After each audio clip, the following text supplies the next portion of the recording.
PMP is crazy popular these days, but does it mean that you should get certified too? Is it worth it? Will it boost your salary, help you find a new job, make you a better PM? I'll be answering all of these questions here, but if you don't want to watch the whole video, use the time codes from the description below to skip to what you exactly were looking for.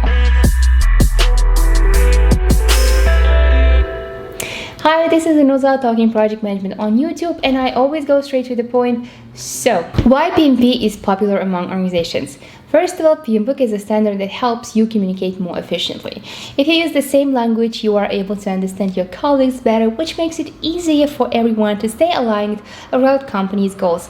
That is why the top biggest companies of the world are usually looking to hire people who hold PMP or other PM certificates for roles involving project management of any kind.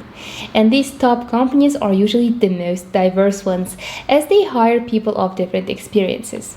So in addition to this vocabulary unification, they are also ensuring that people's values are aligned. Just test yourself on this example. Let's say your colleague or even your manager is ignoring an important risk that may cause serious consequences to portfolio success, for example.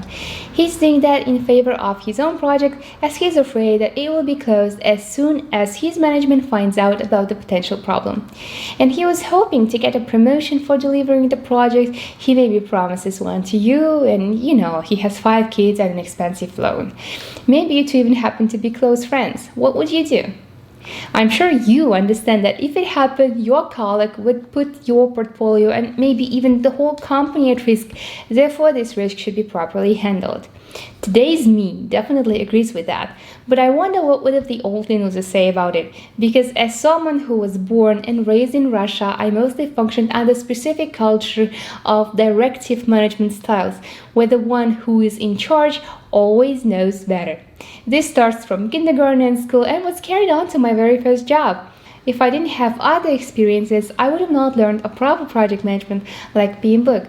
I seriously might have ignored the situation. That's another reason why, considering that management roles involve lots of decision making like this, organizations simply want to make sure that they hire people who are trained and will do the right thing, no matter what background they have. And that's why they are looking for PMPs, because what PMBOK does is that it teaches you proper, safe project management when things are transparent to stakeholders and expectations are managed certain ways. The third is that in addition to teaching you basic sense of what's right and what's wrong, PMBOK actually teaches you some good stuff about how to manage teams, what kind of project management methodologies are there, what documentation you may want to use and when. That's why when a company is looking to hire a PMP, they are most likely expecting you to quickly get onboarded and set up processes or support existing processes the way PMBOK Guide describes them. Which leads me to our next question. Will PMP help you get a job?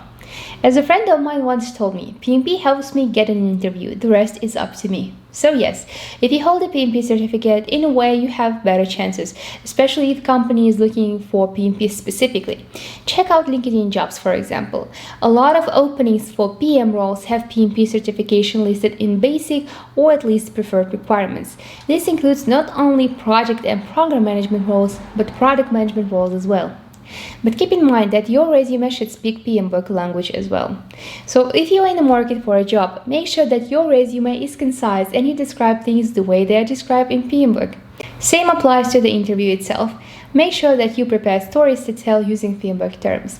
That way you increase chances that you will be understood and that you won't be constantly interrupted for clarification questions, and as a result, you'll have better chances to get hired. As you might have figured already, you don't even have to have the certificate itself for these resume and story refinements. All you need to do is review your experience through the prism of the PMBOK. Will PMP increase your salary and help your career? As we've already spoken, PMP is valued by big companies. And obviously, if you are able to get a new job from a bigger firm, the compensation they offer theoretically should be higher.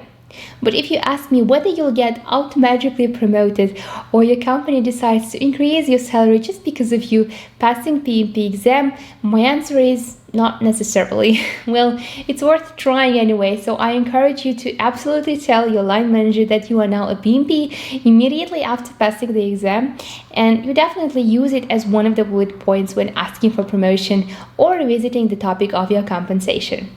Note, as one of the bullet points. Yes, there should be something in addition to that. What value did you bring to your company? Maybe by learning the PM book, you've started applying the best project management practices, increasing your customer satisfaction rate, which maybe led to a contract extension or was one of the things that helped your company to get a new project with this client. Start thinking and noticing where is the value, what is worth of your effort. You will see how this will change your mindset and you'll even become more effective in your existing role. Here's something for you to think about. I had some weird conversations with those who have PMP certificates, asking them, for example, where they prefer to store and maintain their project management plans, to learn something from them. Because, for example, I use Confluence and there are some cool features that help to keep it up to date. And instead, people started talking about project schedules, which isn't vocabulary that PMPs used. I've also met some people who held not only PMP but tons of other certificates, but they were not good at their job because they were not good at tailoring and had been more focused on project processes rather than results. Apparently, some people are either not using PM book at all, or they applying it wrong, or bad at tailoring. So just having a PMP certificate won't make you a good PM or make you a successful career, but being one definitely will. And this leads me to the next question. Is PMP worth it? What are the benefits of PMP? Well, we already covered this a little as we spoke about how PMP can help you find a new job, get a promotion, increase your salary, and even become a better PM. But let's look at the last one more closely. What else it can help you with? Well, I'm a PMP for more than a year now, and during this year, I've definitely noticed some positive personal changes as well as some things being easy at work for me than for others. First of all, it gave me confidence. I knew that I'm probably a good PM because people told me so, but maybe because I'm a woman or because of my background or whatever other crazy reasons, which are probably a topic for me to discuss with my shrink, I always had this self-doubt if I'm doing things right, especially if there are more experienced people who have different opinions on things. Now I'm definitely more confident about the changes I make, and I can push back on things that I don't find being the right thing to do, referring to PM book. For example, if I see that stakeholders are not transparent on some things or people are not paying attention to certain risks. But remember, you need to be careful and understand what's appropriate and makes sense. You can't just be running around calling everyone idiots just because you are now a PMP. It's just a certificate, not a Nobel Prize. Second, I passed 2 audits on project quality within the past several months, and you know what? I didn't do a thing to prepare for them. It was like, your project was selected. Do you need help to prepare? And I'm like, I don't know, let's see. So after reviewing what we had, the compliance team says, well, looks like you're good here. This is awesome. We should use your docs to scale across company. And then when the external auditor from Big 4 finally arrives, I basically just show what I have, my project management plans, risk register, our schedules, quality reports, etc. And she was impressed. She also said that she will be mentioning this project to compliance department, separately recommending our artifacts to be used as the best practices and scaled across our company. It's very nice to hear, and it gave me even more confidence. These kind of things also help to build your reputation as a professional. So as you can see, PMP helped me in many ways. I hope I answered all of your questions and this was useful. Don't be shy to leave your comments below, as these are the little things that help YouTube channels grow, and I'd like that to happen for this one, to be able to share more of my experience through videos like this. Thank you so much for watching. Bye bye.